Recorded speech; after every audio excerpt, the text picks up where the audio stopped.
अस्सलामुअलैकुम। आज की वीडियो में हम बात करेंगे कि Ellipse में जो Photoshop में शेप्स बनाने के लिए एक बेसिक और यूजफुल टूल है।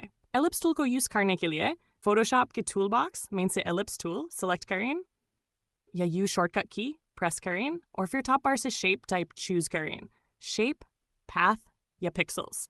अब आप कैनवस पर क्लिक करके ड्रैग करें एक परफेक्ट सर्कल या ओवल शेप ड्रॉ करें।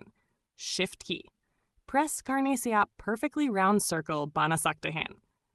टॉप बार में आप फिल कलर, स्ट्रोक साइज और अलाइनमेंट ऑप्शंस भी कस्टमाइज कर सकते हैं। अगर आपको शेप का साइज या पोजीशन एडजस्ट करना हो तो मूव टूल V से इजीली रिपोजिशन कर सकते हैं। Ellipse tool specially buttons, icons, badges और डिजाइन कॉम्पोजिशंस में जियोमेट्रिक बैलेंस क्रिएट करने के लिए बहुत काम आता है। तो दोस्तों, Ellipse टूल से आप बना सकते हैं क्लीन और प्रोफेशनल शेप्स बिना किसी हैसल के। अगर वीडियो पसंद आए तो लाइक, शेयर और सब्सक्राइब करना न भूलें। मिलते हैं अगले डिजाइन ट्यूटोरियल में डिजाइन चेस्ट के साथ।